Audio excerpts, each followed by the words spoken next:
Good morning and thank you. On behalf of DRPT, thank you for attending today's fiscal year 2025 Transit and Special Programs Workshop.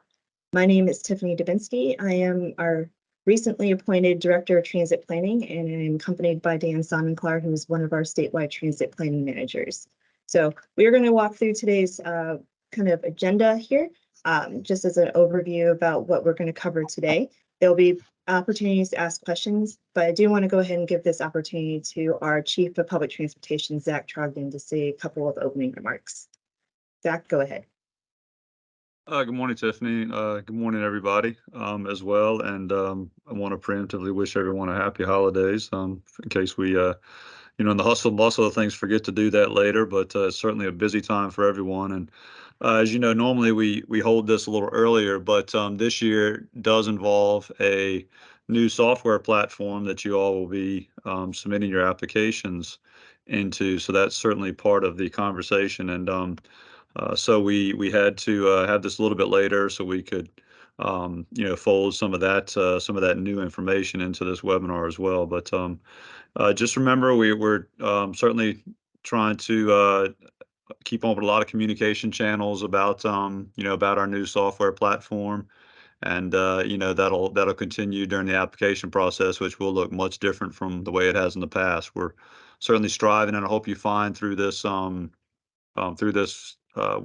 that we've tried to keep a lot of things familiar to you as we can, but there certainly will be some different ways you have to look at things. We appreciate everybody just communicating concerns and allowing us all to work through this together. With that, thank you again to everybody for taking the time to attend. I know it's a busy time, and look forward to more communication from us about how we can continue to move through this period. So thank you. Thank you so much, Zach. So moving into a couple of housekeeping items, we are asking everyone to stay in kind of a mute listen only mode. We will see this slide periodically throughout the presentation. So these are kind of key breakpoints as we go through some of our content to be able to provide an opportunity for you to ask any questions or provide any comments. We will also have some time at the end of today's workshop to be able to entertain any additional question or answers. In general, if you would like to submit a question or ask a question, you can do it through the meeting chat, or you can go ahead and just request to be unmuted and be able to speak to ask your question directly to us. We will provide a recording of this webinar, and it will be available on the Merit webpage as well as our DRPT YouTube page. So for those of you who are unable to attend today, you can feel free to share this for future reference. And with that, I think I'll just really quickly, we kind of highlight this for every year, that there are two main resources that we encourage any of our grantees, both current and potential, to consider reviewing before applying to our grant programs. The one on the left is what we call our Blue Book, but is our grant application manual. We have this available on the DRPT website, and this goes into details about all of our grant programs, as well as the criteria that we use to evaluate them, and any kind of other information you may need about some of the eligible projects related to that. And then the document referenced here on the right are grant administration procedures. This is what we call our Purple Book. So for those of you who are currently managing grants with DRPT, this is also a very good reference. It is very much a grants management manual to be able to identify how you handle grants through the process. We do anticipate there will probably be some additional changes every year as we kind of navigate the new grants management platform with WebGrants, but I do want to highlight these in terms of any additional information that we may not cover today. So I think then I will hand this over to Dan to talk about the WebGrants and the new management platform. Dan? Yes, good morning. Just turning my camera on here. Yes, my name is Dan Sonnenklar, and sure, I will walk through a little bit here on setting your organizations up in WebGrants. So if you have not already accessed the platform, you will need to go in and verify that your account information is up to date. Now, we migrated over data from our previous platform, Olga, into WebGrants, and so we ask that you all make sure that that information is correct. In addition, you all will need to ensure that users have been registered in the system. And so this works a little bit differently than Olga did in the past, where we have migrated over one user for each agency associated with each of the grants that your agencies have been awarded in the past. And that one person that has migrated over is responsible for beginning the process of adding additional staff members from your agency. So what that means is that once that original person gets in, they can add additional users. And once those additional users get in, they can also add additional users from your agency. WebGrants does not, however, have the concept of a master user as Olga used to. And so what the master user was in Olga, that was one person that would control essentially everybody's access from your agency and their roles. WebGrants does not have that concept. And so once a staff member from an external organization has or is logged into the system, they can add additional users. And the other thing to note about that is that there are not different roles and responsibilities for external users. They're all the same. Now, a note to remember here at the bottom is that you can add staff that will be involved in grants management and tracking to the application or once awarded. And I'll go into a little bit of detail on that. So for external staff members to be able to see grants affiliated or associated with your organization, they have to be assigned as a staff member on each individual grant. Now, with the ones that we have migrated over, it will be the external organization's responsibility to associate staff with each of those.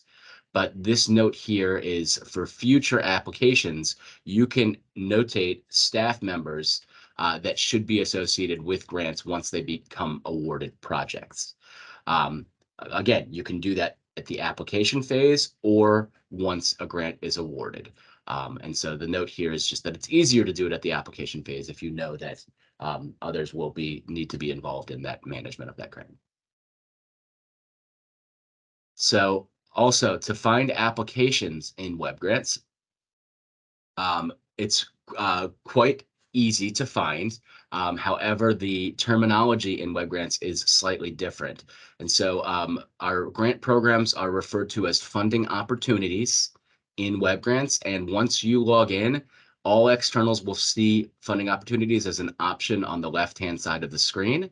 Once you click that, you will see a list of current funding opportunities. And where it says test or closed, on this screen, you will see posted, and that will be all of the open grant opportunities that you can apply for. Okay, and so for the state master agreement, I'm going to turn it back over to Tiffany. So this is now a bit of an outdated slide, but instead of a state master agreement, this is now what we are calling our entity agreement. This will be something that is, when we sent out the email about this, was a requirement for all of our grantees to fill out in addition to the W-9.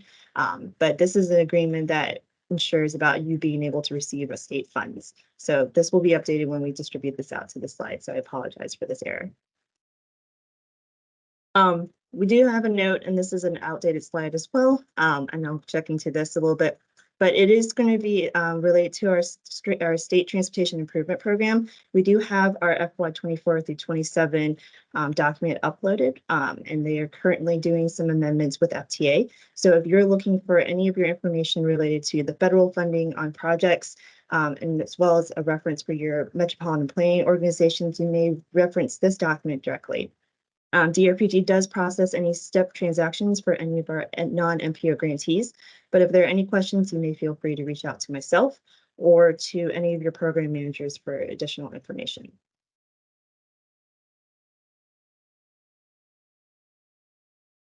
Give me one moment. I believe this might be an outdated slide. Might have had the wrong one up. My apologies on this one.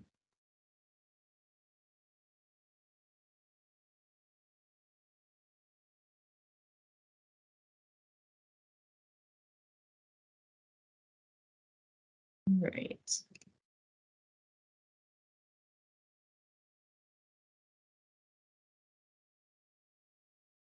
Go ahead and share the screen. And I love technology, right? Okay. All right, Dan, I think we'll just go ahead and move into capital assistance if you're ready. Yeah, that's fine by me. All right, so these next 20 slides or so, I'm going to go over the capital assistance program, the operating assistance program, and the performance data reporting process, which has been upgraded recently and changed. Many of you were also on a recent webinar regarding that performance data reporting process, and so that will just be a review of that. So to start the capital assistance program, within that program, there are a number of steps that we follow to make decisions on funding. So the first step that we take is we screen projects for eligibility. And what we look for in that process is inclusion in documents like a TSP or a TDP, or the annual update letter or the annual update spreadsheet that we have provided to agencies throughout the state. We also review open grants for the same or similar assets that have not been spent down to ensure that we're not approving grants for similar items over multiple years, unless those are actually truly needed. We also do a check for readiness to implement, and so this is really for those larger projects, looking at the completion of a study or engineering and design for a facility, for example. And we make a determination of whether the project is eligible for funding in this cycle.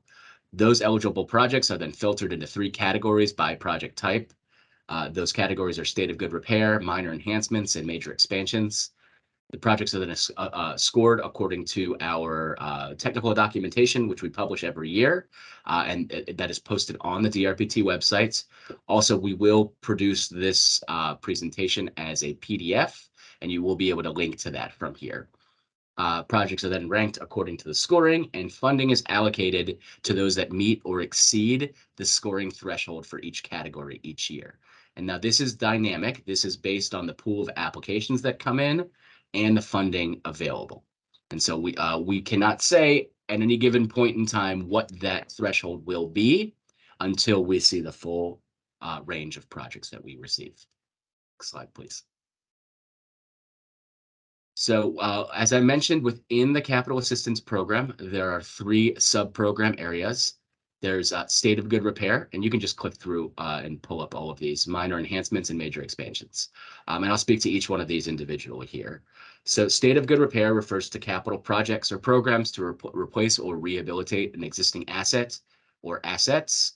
And this excludes the major capital construction projects that have a total cost of $3 million or more. We ask that if you are going to replace a facility that includes capital construction, that you please come in as for funding under the major expansion program.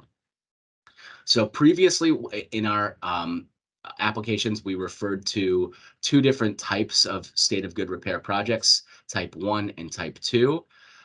Within applications, we do not refer to them that way anymore. But for the sake of understanding what that means is that really those type 1 projects were the replacement or rehab of specific assets. So specific vehicles, specific shelters, specific facilities that are under $3 million. And then the previous type 2 were the purchase of assets to be replaced as needed. So these are kind of unspecified assets or those things that fit into a special asset category, which I'll talk to. And we've officially shifted those over to the minor enhancement program in the definitions here. So that minor enhancement program are capital projects and programs that add capacity or include the purchase of new assets that meet the criteria outlined below.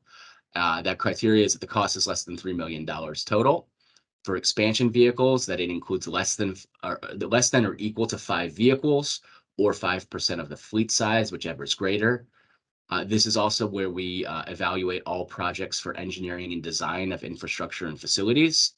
And again, the previous SGR or state of good repair type 2, those are these kind of programs of projects, unspecified assets to replace as needed.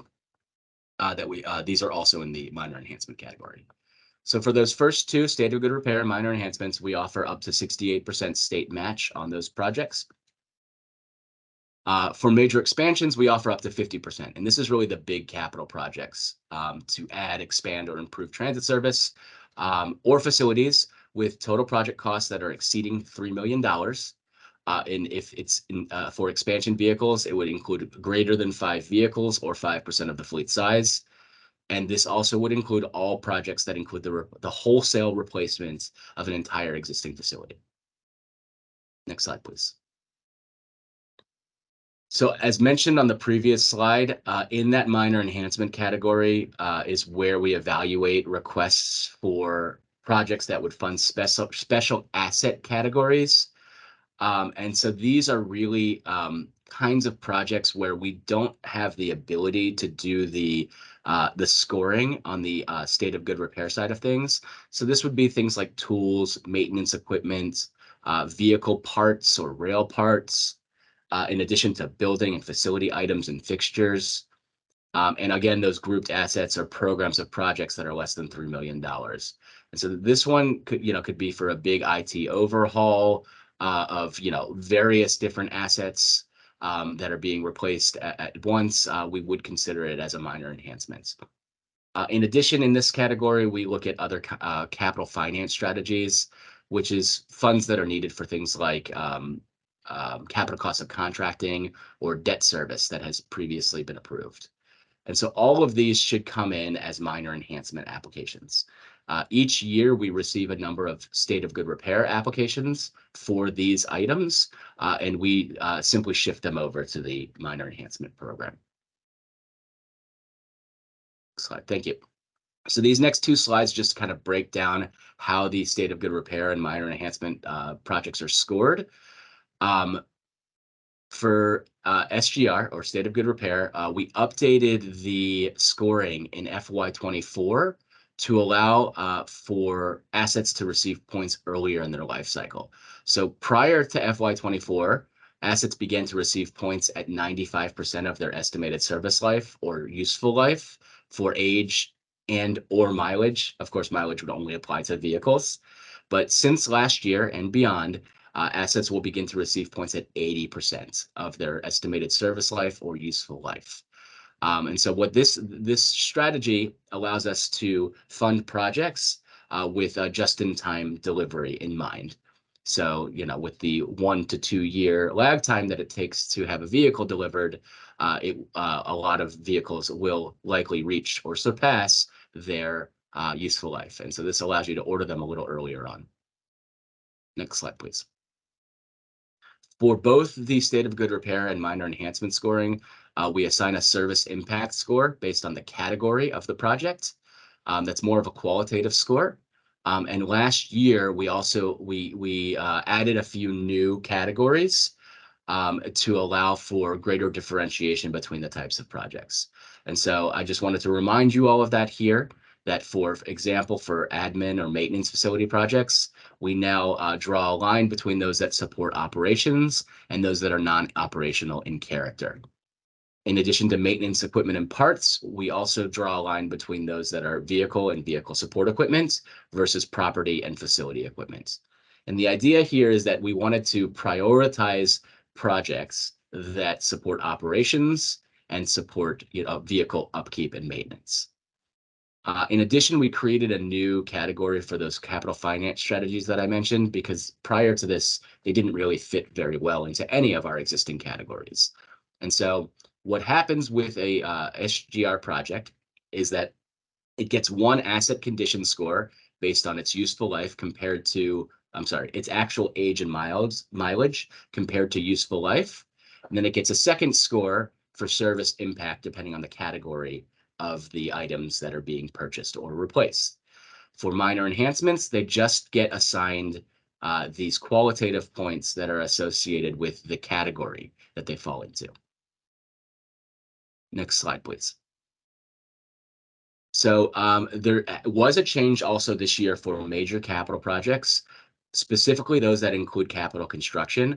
We implemented a major expansion pre-application requirement this year that we announced back in August. And so all major projects that have a capital construction element that have a total cost of more than $3 million are required to submit this pre-application. Now, I will mention this, however, they were due on December 1st this year, so 2 weeks ago. And so I do have a bullet here that if you are planning on applying for a major expansion project and you missed the deadline, please let staff know as absolutely as soon as possible, because we will work with you to get these in as quickly as you can. Again, in future years, we will be requiring this pre-application by December 1st. And what this allows for is additional time for the review of cost estimates and schedules to make sure that our engineering department can take a look at all of these projects and make sure they're truly ready to go. Next slide, please. Okay, there's also been an update for shelter projects. So grantees applying for shelter projects that will utilize federal funds are no longer required to submit the shelter project supplemental form. The reason for this is that starting this year, we will not be assigning our state-controlled federal funds to shelter projects. So those would include those projects supported with 5339, 5311, or ADTAP funds. Instead, we will leverage our state funds to try to provide the best match possible. So passenger, shelter, and amenity projects are now eligible for 2 programs that DRPT administers, and you'll hear more about the second in a few minutes from Tiffany. Those programs are the Merit Capital Assistance Program, and the second one is TRIP. And so what we are encouraging all applicants to do is to apply for bus shelters through the Merit Capital Assistance Program, and DRPT staff will determine the best way to fund those given the kind of dual eligibility across the 2 programs. So again, if you have applied to DRPT in the past for shelter projects and received DRPT-controlled federal funds, we will not be allocating those federal funds out to those projects anymore. If you are using your own federal funds to support a shelter project, which happens in many cases, you will still be required to follow all of the federal regulations and processes to make sure that the shelter projects are good to go. Next slide, please. Okay, alternative fuel vehicles. As in years past, DRPT will consider requests for alternative propulsion vehicles, which could include electric, hydrogen, natural gas, propane, hybrid, various different types of vehicles based on several factors. What we'll look at in the application is how you are leveraging local and other federal funds to support the process or the project rather. We'll look for inclusion of alternative fuel vehicles in your transit development plans, transit strategic plans, or other plans such as a transition plan. We'll also look at if you have approved funding for necessary infrastructure alterations. For example, an electric bus is not much use if you don't also install electric charging facilities. We also will look at, on a case-by-case basis, the clear intention of migrating a significant portion of your fleet to alternative fuels. Now, if you are in the process of testing out different, or wanting to test out rather, different alternative fuel vehicles, we will consider those on a case-by-case basis without a full transition plan in place. But please articulate that within your application to us. A couple other notes here. We would like you all to look at other resources that are out there, such as Dominion or other utility rebates. And a note here also that projects for charging infrastructure are also eligible for capital assistance funding. Most of those would likely fall into the minor enhancement category, but if that the infrastructure exceeds $3 million, it would be considered a major expansion. Next slide, please. So in addition, with the infrastructure bill that passed Congress a few years ago, there's been an increase in federal discretionary funding available to transit providers and states throughout the country. And DRPT has implemented a few different changes to our administrative policies to incentivize going after these additional federal funds. So one of those incentives is that we are offering a lower local match requirement for capital projects that are supported with federal discretionary funds. So in the past, we require a minimum of a 4% in true local match for all capital projects supported with state capital funds. But now the minimum match could be lowered on a case-by-case basis if your agency or your project is approved for a federal discretionary grant. And last year, we were able to do this with a number of projects. We've also created a DRPT discretionary grant reserve, which gives us the flexibility to assign funds out throughout the fiscal year for projects that receive federal discretionary funding. So sometimes these discretionary programs do not track closely timing-wise with our merit program. And so this allows us to approve funds throughout the fiscal year to support the local match requirement of those federal funding programs. For those rural providers, DRPT is responsible for submitting applications on your behalf. And so last year we submitted an application for the replacement of up to almost 40 vehicles that we were approved for that we have been administering at the state level. If your agency needs these discretionary funds to fund a facility project, the state will, or DRPT will, need to be the applicant for these projects. Next slide, please. So a few notes here on vehicle rehabs. So rebuilds, overhauls, and repowers, which are all types of vehicle rehabilitations, are all eligible for merit capital assistance funding. And so we've just recently done some work to delineate the difference between a vehicle rebuild and a vehicle overhaul. And really, these have to do with timing. So a vehicle rebuild happens towards the end of a vehicle's useful life.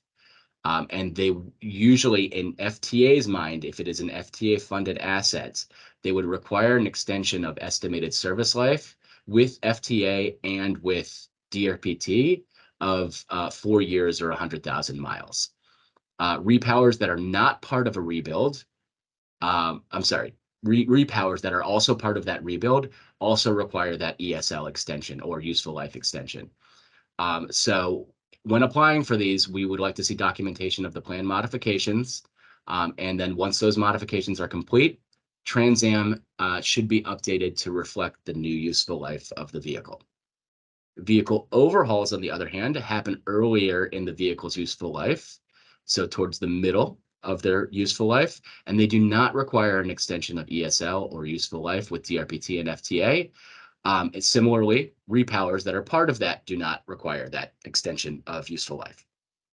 So just to recap, a rebuild happens towards the end of the life of a vehicle and requires a useful life extension. An overhaul happens in the middle of the life of the vehicle and does not require that useful life extension.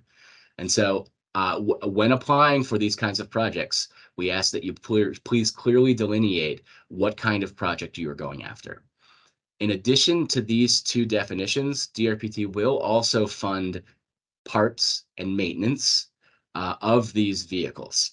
And so you can apply for things like engines and transmissions as one-off parts applications that are not part of an overall rehabilitation. And that way you can also avoid the useful life extension requirements by doing that. Next slide, please. All right. Within our capital program, we also require every year that agencies submit a 5-year capital budget. This year, DRPT will not require that capital budget to be submitted on February 1st of 2024. Instead, we will work with agencies in the spring to update the capital budgets and include them in the 6-year plan. So the remainder of the slide just kind of outlines the timeline for this update. So sometime in late April or early May, DRPT will release the draft FY25 SIP. And in May, staff will work with your agencies to refine the previously submitted 5-year capital budgets. In early June, we'll finalize those and incorporate those into the SIP. And so again, you do not have to submit a 5-year capital budget on February 1st this year. Next slide, please. Okay, So then these next couple slides just give a little bit of an indication of what you will see in web grants when applying for merit capital assistance.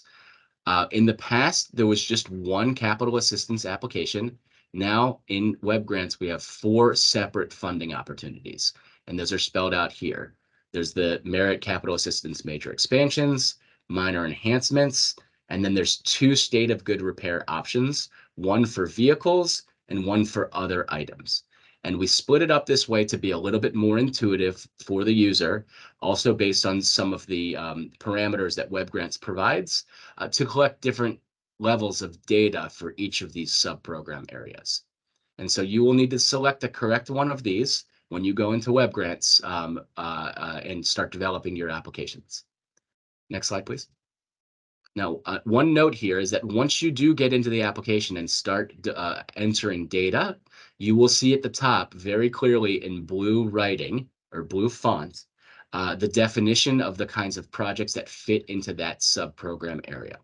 So this one just shows the definition of what goes into the capital assistance state of good repair vehicles program. And that's the replacement of existing revenue vehicles, support vehicles, or the rehab of either revenue or support vehicles.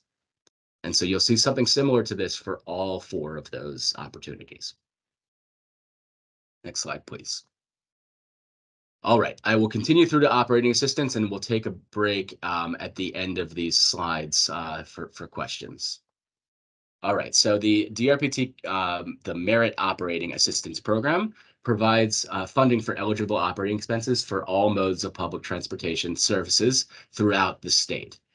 That program funds up to 30% of operating expenses that we determine based on a previous year's audited budget.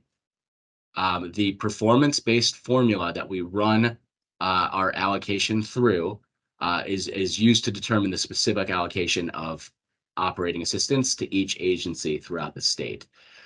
The allocation and the formula take into account several different service delivery factors, including both sizing and performance metrics. And so those metrics are included here at the bottom of the page. For sizing, we look at operating costs from a previously audited fiscal year, ridership from that same fiscal year, hours or vehicle revenue hours, and vehicle revenue miles. Then through that formula, we also apply a number of performance metrics on top of that, where we look at trends over a 3-year rolling average for passengers per revenue hour, passengers per revenue mile, operating cost per hour, operating cost per mile, and finally operating cost per passenger. And so all of these get combined into a complex mathematical formula that determines the allocation from the state program. Next slide, please. So this slide just offers a look ahead to the data that we're going to be using in 2025.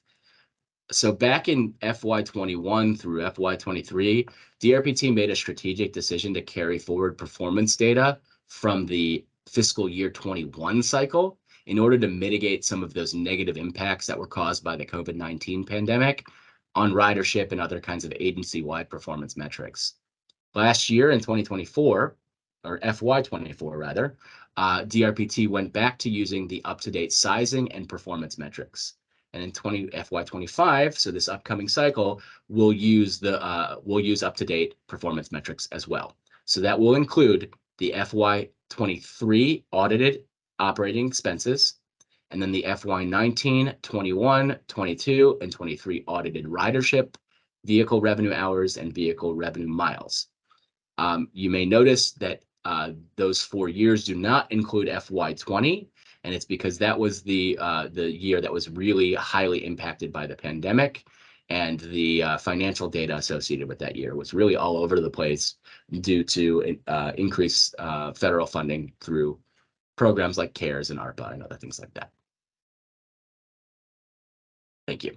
And so in web grants, similar to the capital program, the operating assistance program has gone from 1 application to having 2 separate funding opportunities. And those are the operating assistance rural and operating assistance urban opportunities. And I'm sorry, this note here was specifically for rural agencies, and I apologize. So most agencies will not just select the rural option. Most will select either the urban or the rural option. For those that operate both urban and rural service, both applications should be submitted. So for the 5 agencies in the state that operate both 5311 supported service and 5307 supported service, please submit 2 applications. Next slide, please. Okay, so these next few slides just outline what you'll see in web grants. So the applications for operating systems have been streamlined in here. For instance, all financial data will now be entered into one form that kind of incorporates all of the reporting data.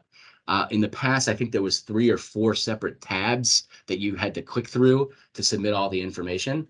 One of the reasons we were able to do this is because we eliminated the requirement to provide ALI level information for previous year's audited expenses. And we are just asking for what is illustrated here, the total actual reimbursable expenses as a top line number. So yeah, all applicants will need to provide that on the application. Next slide, please. In addition, the operating assistance summary that used to be included on the 4th or the 5th tab of the operating application is now at the bottom of the financial data form. And this should break down all of the summaries that you are used to seeing for reimbursable expenses, non-reimbursable, reconciling, etc. Now, the rural agencies are those that are submitting the rural application. There's also a section in the middle that summarizes essentially what you are requesting for 5311 for the next year. And so I just wanted to point out that this summary is at the bottom of that page. Next slide, please. Also, there's one additional slightly confusing piece of this where in the past, our operating application never had a total requested amount because DRPT determines the amount that you will get via formula. However, in web grants, we do have a universal budget associated with all of the applications. And so where it does ask you for the total project cost, you can please just leave this as 0. DRPT staff will overwrite this with the operating formula allocations once we determine those in the February-March timeframe. Next slide, please. Okay. So those are the capital and operating programs, and I wanted to just quickly touch base on the new performance data reporting before opening up for questions. So starting back in the 2018 General Assembly session, they passed a bill which required us to allocate operating assistance really solely on the basis of performance metrics. And so we've increased our scrutiny of the submission of monthly performance metrics to support this process. So transit grantees that wish to receive state operating assistance must submit performance data and audited operating expenses to DRPT. That performance data is submitted monthly, and some of our larger agencies also submit an annual figure for PMT. Data should be carefully reviewed in the system by each agency prior to submission. And all agencies across the Commonwealth are impacted by data quality issues that we've tried to improve in recent years. And so we've done a lot of work, and you've probably received emails from Grace Stankus, who oversees our performance data reporting process, to really try to get those reporting figures more accurate over the last few years. Next slide, please. So as mentioned, there's a monthly data reporting requirement that applies to most agencies and an annual reporting requirement that applies to a few agencies. So the monthly data submissions are due on or before the last business day of each month for the previous month's activity. So for on December 31st, your November data would be due. Transit agencies that submit performance data should provide the 3 figures that are listed here. That's ridership, revenue miles, and revenue hours. Annually, we also require that agencies that report passenger miles traveled, or PMT, to NTD, we require that they submit fiscal year PMT data by mode directly to DRPT by December 15th of each year. So that is tomorrow. So within our new reporting process, those that report this figure should see an annual Excel spreadsheet that they can use to report that data. Next slide, please. So for new service, performance data funded through other federal, state, or local programs should be incorporated into the required monthly and annual data reporting. So ridership hours and miles should be included with monthly totals for new service that just launched this year. Passenger miles also should be included in the annual reporting. And so this really applies specifically to projects that are funded through things like the Demonstration Assistance Program, the Transit Ridership Incentive Program, or TRIP, or other programs that may have provided funds to support service, like the Integrated Mobility Innovation Program or others.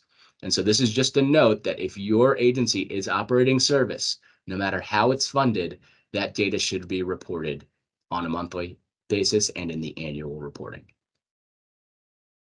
Next slide, please. Okay, so the new process, we used to collect this data via Olga. There was a performance reporting module that was used to submit that data. WebGrants does not have that capability built in yet, and so we are now using Microsoft Excel via SharePoint to collect this data from all of our agencies. So for those that don't know, SharePoint allows DRPT to share files with external users that can then access and update those through a web browser on a rolling basis. All of those files and information are in one place and accessible to everybody with permission. And so over the past few weeks, your agency should have received access to a SharePoint folder with these files in it. Next slide, please. Yeah, and I'm not going to go over the whole updated performance process, and I'll just make a note here that there is a webinar recording available on our YouTube page if you are curious and did not see it when we went over it a few weeks ago. So I would direct you there, but I did just want to note that DRPT transit reporting modes have all been revised to align closer to NTD reporting. So for both monthly and annual data, those figures should match a little closer to NTD, making this process a little bit easier. So this chart here just outlines the old DRPT transit modes, the new transit modes that we are collecting, and then the NTD reporting modes, just to show the evolution of these. In the past, we used to collect within one mode for bus, all fixed route bus, commuter, and demand response trips that were available to the public.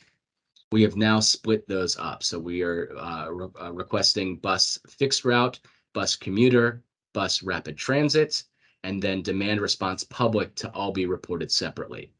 We still in the state process also require demand response ADA. So this would include paratransit trips, similar to how DRPT has collected these in the past. And so those top 5 categories have changed a bit.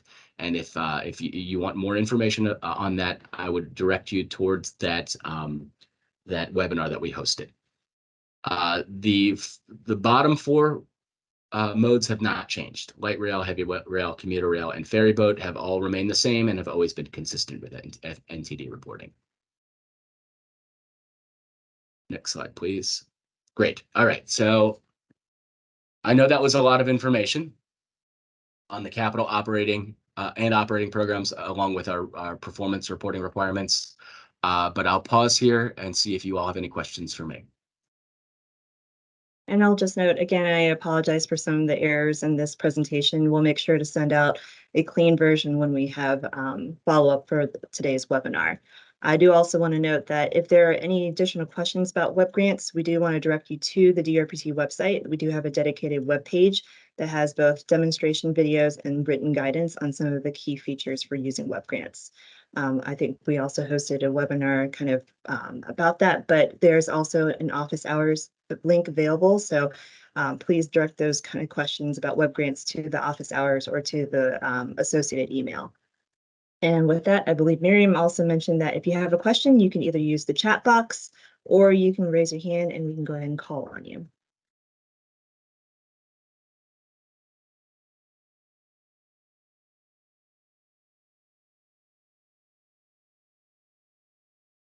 You did so well, Dan. Look at that. It was thorough. It was thorough. Oh, there's somebody. Go ahead, Queenie.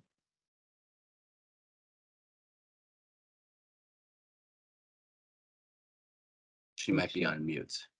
Okay, good morning. Hello, good morning. Okay, you guys, when we were talking about the going into Trans Am, changing the useful life when you're doing the state of good repair on vehicles, how does that affect so is there going to be a link or something that's inside Trans Am to say that this has been an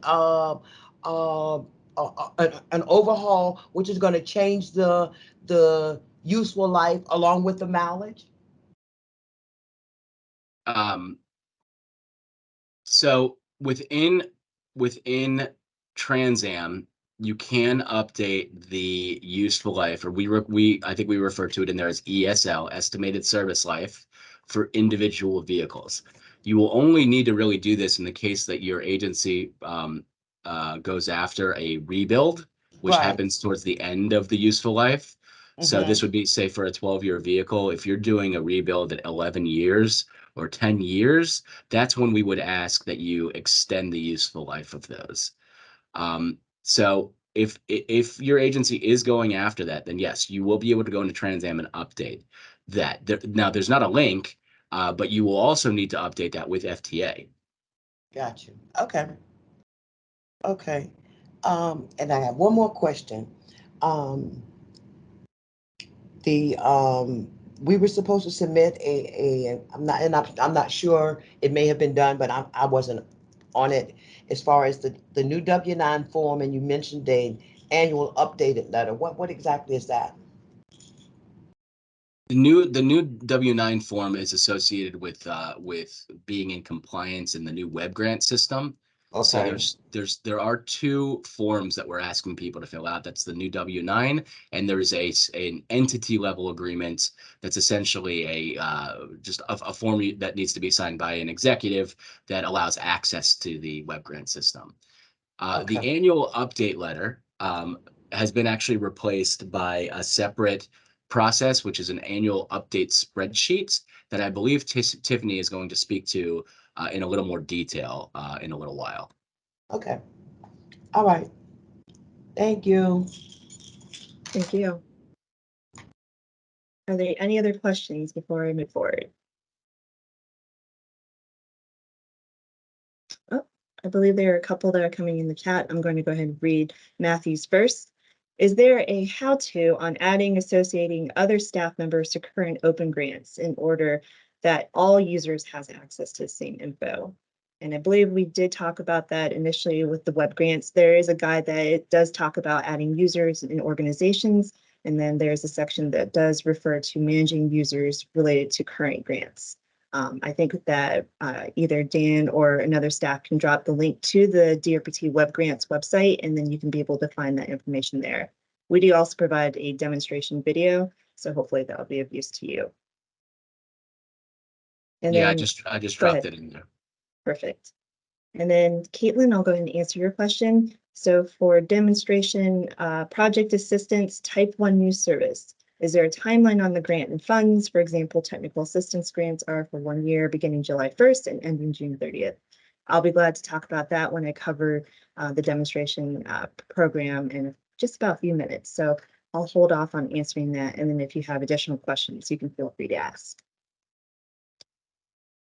All right, perfect. So if you need a reference to that, you can also, for the web grants information, it's available there. If not, are there any other questions before I move forward? All right, thank you so much, Dan.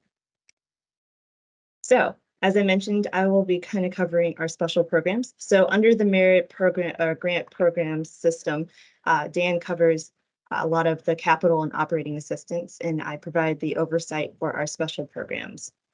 In special programs, we have 3 programs, and I'll cover each of those in detail here, starting with workforce development. So this used to be known as our public transportation intern program, and we realized that the title itself made itself seem limiting in terms of the opportunities and projects that we could fund. So we expanded it, rebranded it to make sure that people understood that in addition to hiring interns, we also are encouraging apprenticeships as well as kind of training and certification opportunities. We are encouraging agencies to gear these opportunities towards any facet of public transportation. So it's not just planning and scheduling, it can also be maintenance and operations. We also have seen a large interest due to where we are with the current industry for labor about CDL licensing. So we have opened this up to opportunities for our agencies and grantees to apply. The match rate for this program is at 80% state, 20% local. And the list of eligible applicants are there, but they do include transit agencies, local governments, public service corporations, planning district commissions or PDCs, metropolitan planning organizations, MPOs, and then human service agencies. There's a more exhaustive list that is available in, I believe, probably both the Blue Book and the Purple Book outline this, but some example eligible expenses can be wages and benefits, training that may be associated with the project or position, and then travel. But you should always make sure to confirm that with your appropriate DRPT staff prior to kind of submitting any reimbursement on these projects. Moving on to technical assistance, this is probably our most popular special program because this supports all varieties of different planning related activities. So any sort of studies, whether they're going to be, service plans, service redesign plans, transit feasibility studies. We also have seen kind of regional transit vision plans come through this program, and then technical evaluations. So everything we've seen from microtransit feasibility studies, fare assessments, even kind of the fleet transition planning that we did talk about earlier about alternative fuel planning. You can apply under this program for any of those efforts. We also have seen feasibility studies for major capital projects and innovation related projects, and of course some support of any federal requirements. So for any TAM plan updates or PTAS or public transportation agency safety plans, we have seen some come in for some funding assistance for meeting those federal requirements. Above all, what we see the most is kind of the required planning elements that we ask for at DRPT. So from our Commuter Assistance Program Strategic Plan, or CAPS, the TDM plans also, and then of course the transit development plans and transit strategic plans that we ask our agencies to complete. This program has a different match rate from others, where we are providing up to 50% state and then a 50% local match, and similar eligible applicants. We only ask that any kind of planning effort is related clearly to public transportation. So we don't want to also lump this into sort of larger kind of regional multimodal plans or a local comprehensive plan as an example. So now talking about demonstration project assistance. So this is the program that we use to support and incentivize the implementation of either new transit services or the testing of innovative and non-traditional public transportation solutions. We had just in the last about 5-6 years expanded this program to 2 types, which I'll talk about in the next slide. But in general, we've set up this program to be able to reduce the financial risk and be able to help with any funding gaps for projects or related activities that aren't directly suited for the other state and federal funding programs available to our providers. We see with this program that it's roughly about 12 to 18 month time frame for projects, but depending on the nature of the project, we have also seen that there could be a little bit of flexibility in terms of the timing. So we understand there may be delays in procurement of services if you're going to go with a third-party provider for your services, or even just procurement of technology. Sometimes that can be a challenge. Match rates for this is 80% state, 20% local, and the eligible applicants are going to be much more limited to those who can actually own it or actually operate some sort of transit service. But if there are any questions about whether or not you're eligible or how you can think about partnerships, please reach out to any of your DRPT staff about this. As I mentioned, we split demonstration into 2 different project types. So type 1 is what has been our historic program, which is new service. So for areas or markets that are not currently served by public transportation or have additional connections to areas, this is the program you would have. So if you're looking at a new fixed route service, express route service, commuter service, anything of that nature, that would be where type 1 comes through. We do ask in general with demonstration that there's some sort of feasibility document or a suitable equivalent. to know that you have done adequate planning to understand the route, the timetables that you would be operating this, how many vehicles you may need in this regard, stops, that level of detail for this. So we know that is ready once the funds are available to you from July 1st. We do recognize that this is not going to replace discontinued routes and that it's not for traditional public transit services that could be eligible through other programs, as mentioned before. Type 2 is what we have started calling our innovation and technology category. This has been meant for testing what we are calling a proof of concept for new technologies that we're seeing in the public transportation industry. So we wouldn't be seeing kind of computer-aided dispatch or automated vehicle locators. This is something that you would see more what we have seen in the past few years, which is microtransit, low-speed automated vehicles, automated driver assistance systems, things of that nature that still need some testing and some assistance in kind of proving whether or not it's something that could be applicable, not only for your agency, but also for just the Commonwealth in general. So as noted, not for technological solutions that have been deployed for years and have proven effectiveness, but this can be for areas that are being currently served and as well as not served for public transportation. And then to kind of go back to Caitlin's original question, this is a similar timeline in terms of our overall grant program. Applications are open right now as of December 1st. And then the funds, as I mentioned, is 80% state match, 20% local. Technical assistance grants, as you mentioned, are for 1 year. Everything usually has a July 1st timeframe ending right on June 30th, but we can have a little bit of flexibility depending on the nature of your project. So please feel free to consult with any of our DRPT staff if you have questions about that. Just to kind of highlight how we have this in web grants, we do have it as 3 different funding opportunities. They will have that initial header of merit special programs, and then there's one for demonstration, technical assistance, and workforce development. Please make sure you can attach the required supporting documentation to your applications and include details on a scope and project budget. This is very much important related to all 3 opportunities because we need to have details about what is the timeline that you have for example, workforce development. If you are just going to go for an apprenticeship or internship, what is the timeline? What are some key deliverables? And so that we can be able to track the progress of that effort throughout the life of the project. Same thing with technical assistance. We would like to have a draft scope of work of what you're going to look at, kind of key work tasks or areas within the study, and then kind of a project estimate. It doesn't have to be a full cost estimate, but we need to have a reasonable ballpark for your request. Same with demonstration. I mentioned before, there needs to be the supporting documentation about a feasibility study or a study that looked at the project and what the service would look like of the project, and then letters of support in particular if you need it because of how you're operating the project itself. All those details are included in the Blue Book, so if there are questions about whether the required supporting documentation, you can also refer to the Blue Book for that information.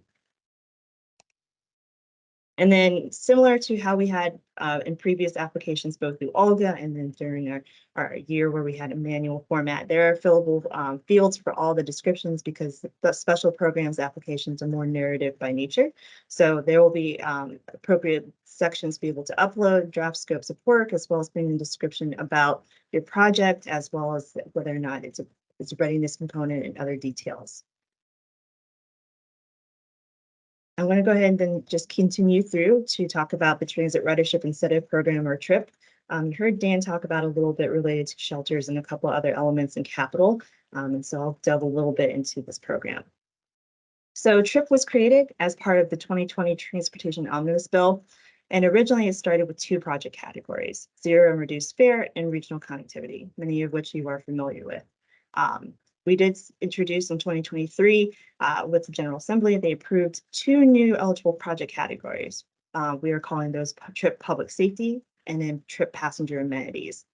So we just finished a fiscal year 24 mid-cycle application period for which introduced those 2 additional categories. And then now in this fiscal year 25, we have all 4 available. Just so you know, there are some kind of award constraints in terms of TRIP and about percentages about how much of the funding each year we can award. So those percentages are listed there in that last kind of bullet section. Starting off with regional connectivity, this is in particular for focused on eligible regions that had certain parameters.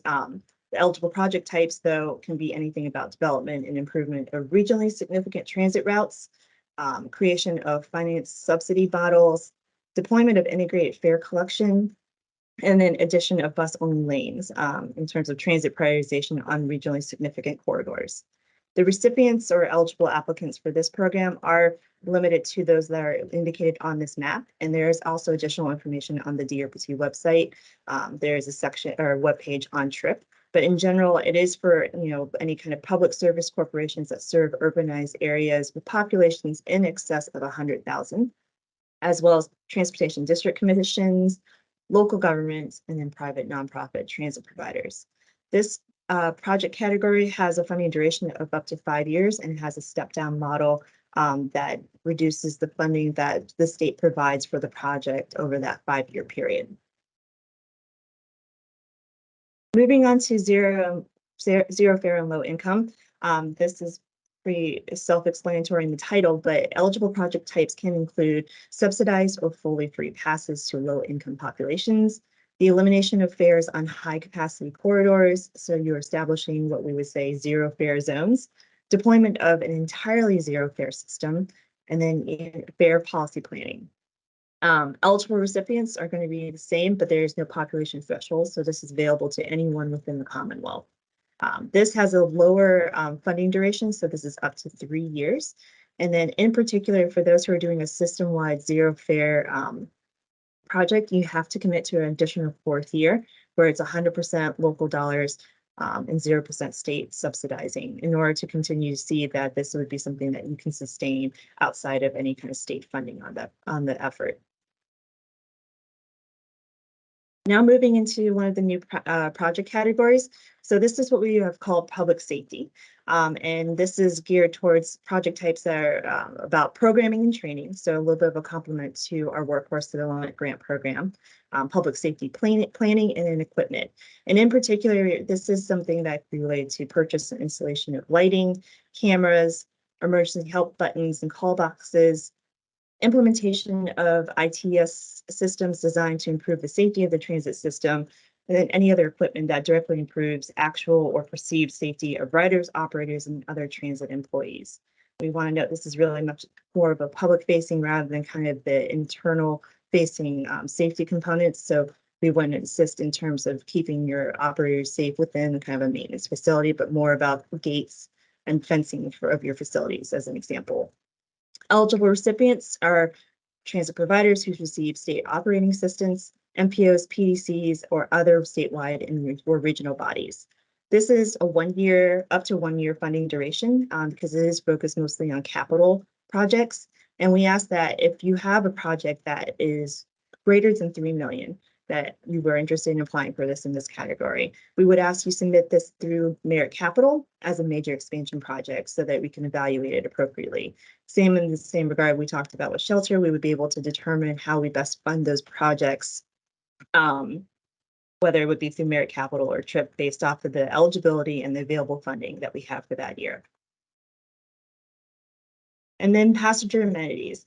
This is now introducing some additional funding through TRIP for improvements to existing bus stops, the addition of new stops, improvements to other passenger facilities, and then bus stop or facility planning. So this is why this was also highlighted as an option under the shelter update that Dan provided. Eligible applicants are listed there and very much consistent with public safety. And again, it is a funding duration for up to 1 year because this is focused on capital.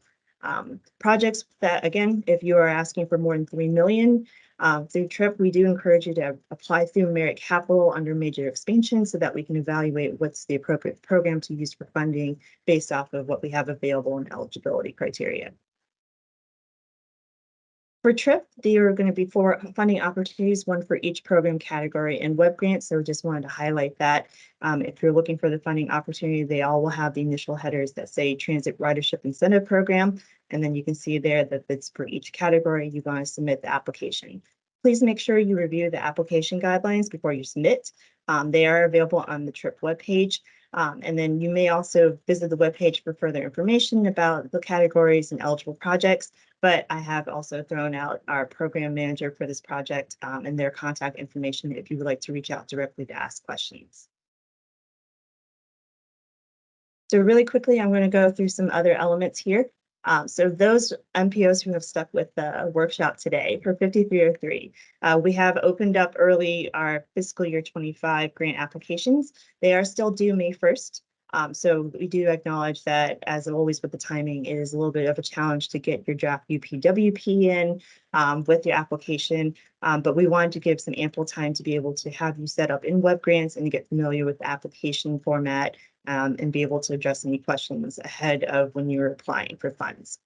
As a reminder, 5303 funds can be carried over for 1 year, but you must outline that as a breakout line item in your UPWP or Unified Planning Work Program document by that fiscal year. And what that means is that we don't want you to lump all your 5303 funding for the fiscal year. We would like you to identify what may be from like 23 carryover funds and then what you would be using for 24 and 25.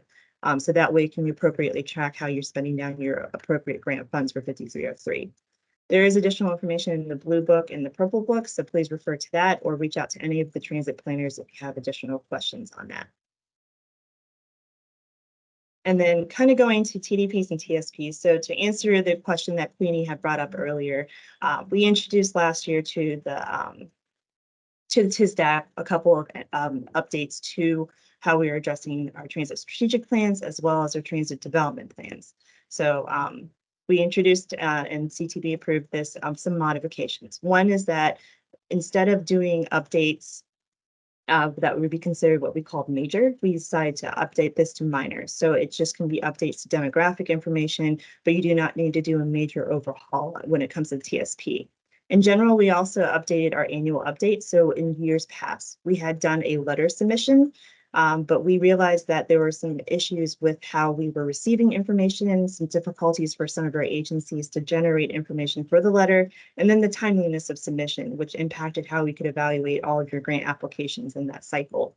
So we have now moved to what's more called a joint quarterly process, where a transit planner will accompany your program manager to a quarterly meeting that's anywhere in the last quarter of the year. So you can see anything as early as from September, October, all the way through to the December, January timeframe, depending on your timeline for when you meet with your program managers. We will be providing a worksheet. So many of you have already seen that. And then we ask you to generate, to your best of your ability, information that is copied from what we have asked in previous years in the letter into that worksheet. The intent is that this is a living document that you will be able to update every year from now on, rather than having to create a new letter for each submission year.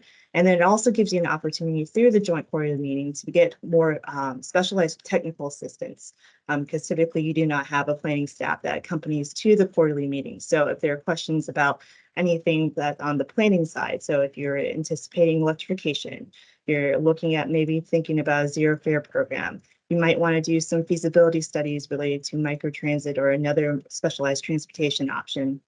Even if you were thinking about social media or rebranding to kind of engage new riders, we will be able to provide you resources and identify a way that we can plan accordingly to help be able to get you success in some of those efforts. These revised guidelines are available on the DRPT website, but if you have questions, please reach out to your appropriate contact on that. So as I mentioned, we did do an update to the worksheet, and then we had joint quarterly meetings.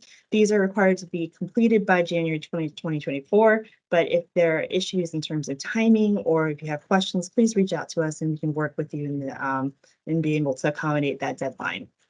For those urban agencies that are still working on their transit strategic plan, I do remind you that we are reaching our deadline for compliance on June 30th, 2024.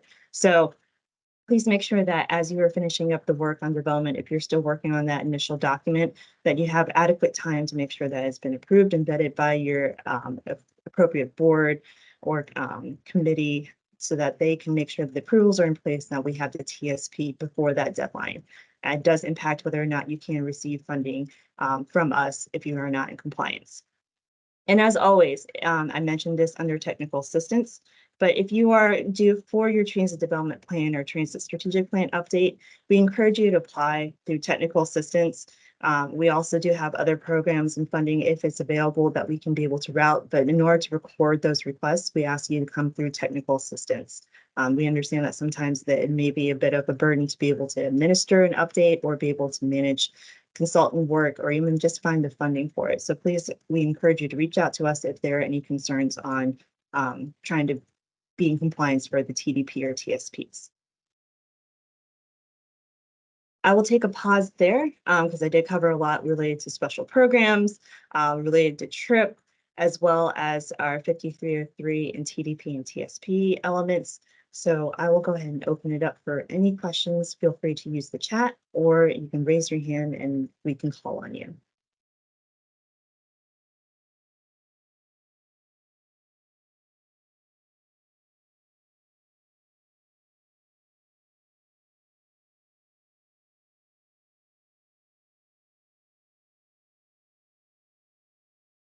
All right, I don't think I see anyone in the chat, but feel free, if a question does come up, feel free to continue to answer that. And I don't believe we have any raised hands.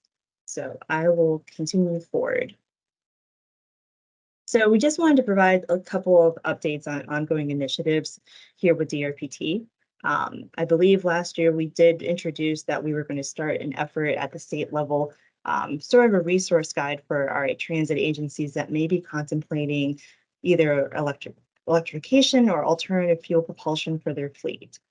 So we had titled it, because I don't believe we landed on the name last year, Modernizing Transit Fleets. So this is really going to be a resource guide, development of tools that our agencies can use and kind of examining what zero emission fleet transition planning looks like for you all. We've seen a lot of federal discretionary funding come through, supporting a lot of these initiatives. And so we wanted to provide some resources that would be able to provide assistance to not only our large urbans who may already have a good idea of where they're going, but to our smaller urban and rural agencies who may need to just have some key resources to identify whether or not this is of interest and how to go about it. So some deliverables that will be coming out of this project will include a readiness checklist. So what do you need to make sure that you have in place before you start this effort? In particular, we saw a lot of requests about having some sort of template that would be compliant with FTA for sort of a fleet transition plan that you can plug in your relevant agency information. The timing of when opportunities come out is, throughout the year. So sometimes it may be hard to be able to have an adequate plan in place, and it is a key component in terms of being eligible for some funding. We are also going to provide some financial tools that help to anticipate what's the life cycle cost in terms of fleet transitions. This will be both at a state level and an agency level to be able to help figure out how you can plan over the next 5, 10, 15 years for your agency. We also will include some tools that will help with emissions reduction tracking and forecasting. And in particular, we are engaging in some pilots for our zero emission transition plan to test the template. We did identify 2 agencies, and so you'll hear more information about that in the new year as we start rolling out that effort. We do mention this because if you're interested in exploring any of these types of transition plans for your agency, fleet, and facilities, reach out to your program manager. You can reach out to your transit planners, and we'd be glad to provide any kind of technical assistance as we can. Every year, we make sure to highlight a couple of things. So our transit asset management plan, we did not do an update this year, but we do just remind our agencies that we have this plan available. For our agencies, we ask every year if you choose to opt into our group tier 2 TAM plan. But in general, we just encourage you to continue to maintain accurate asset inventory information in TransAm. And we do anticipate starting the update for the plan in sometime in 2024, since we are hitting the end of the life cycle for this current plan. But for those who are not familiar, the last update was on October 1st, 2022. We currently have 33 agencies that participate in that plan. And in general, this plan highlights performance targets. It includes an asset inventory as well as some tools in terms of decision support and investment. So this is available on the DRPT website if you are interested in looking at that. And then I mentioned before PTASP or Public Transportation Agency Safety Plans. This is a reminder for just all of our agencies that this is a requirement. It's mostly based on whether you're on your UZA population. There were some updates to this plan. I think that was released within this last year related to safety advisory boards. So please make sure you check out the checklist that we do have available on the DRPT website. And then we encourage you, as part of our quarterly and the annual update, we do ask about whether or not you have reviewed this plan in the last 12 months to make sure that it's accurate based off your agency's targets and needs. I do also want to mention that as you are thinking about planning, technical assistance, we do have some on-call consultants under our general planning consultant bench for transit. There's also some consultant services through our rail and engineering, but I can only speak confidently about transit today. So we had just renewed a contract last year for our new bench of transit planning consultants, and we have 5 on call. Information is available on the DRPT website about how to contact them if you would like to do a procurement. All of our MPOs and transit agencies are able to use our bench for consultant services related to planning.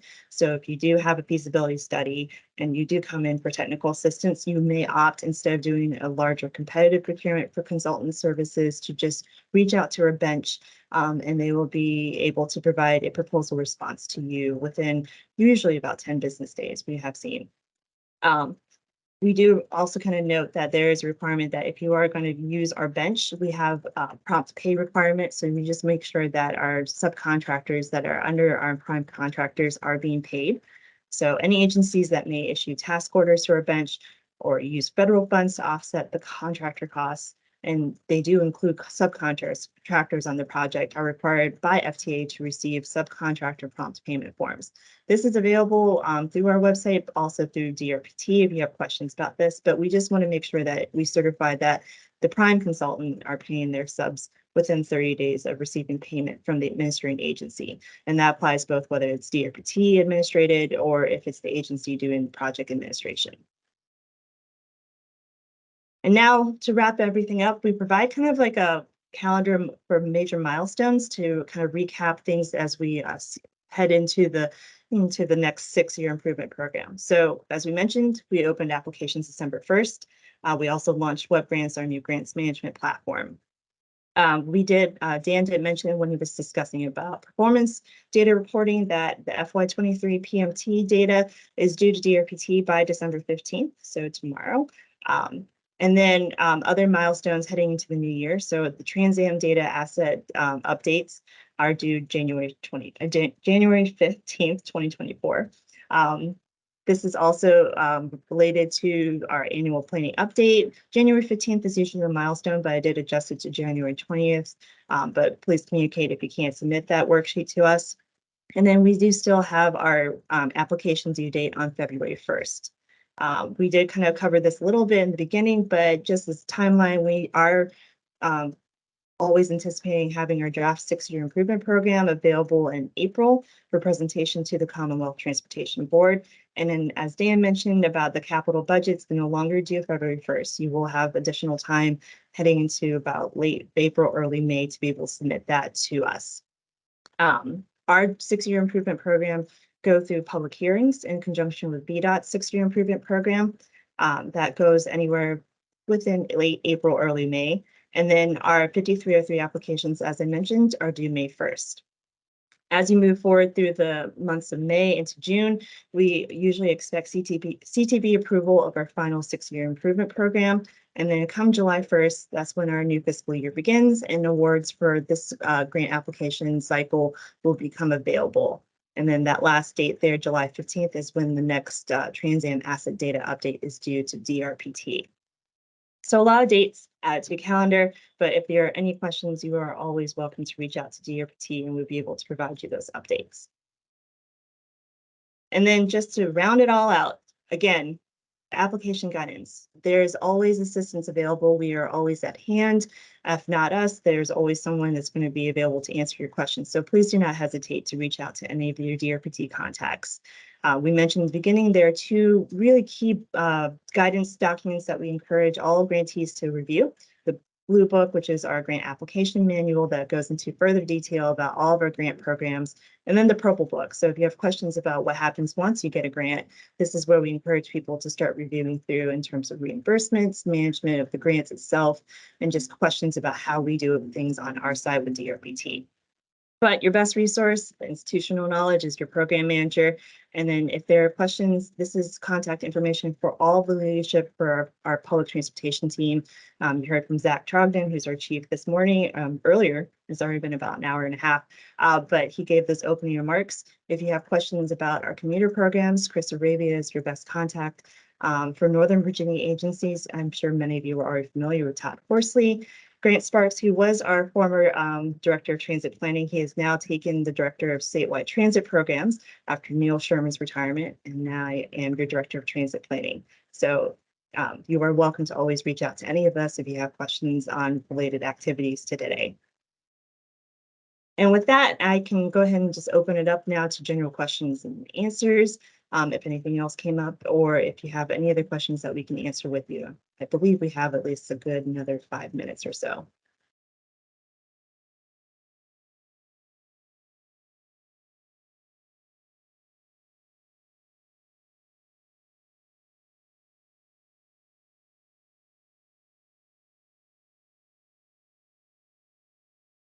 All right, I don't think I see anything in the chat. Don't believe there are any raised hands as well. But if there are any questions that do come up afterwards, please feel free to reach out to any of us. I know it's a very busy time of the year, but we are available to help you all out. I do appreciate everyone's time and patience with us. We will be sending out a revised presentation for you all to review, and then the recording will be made available in the next few days. But on behalf of the DRVT team, thank you all so much. And we continue to ask for your patience as we can navigate this grant cycle as well as web grants. So hopefully everyone stays safe and healthy. And again, happy holidays. And I think we'll wrap it up. Thank you all so much.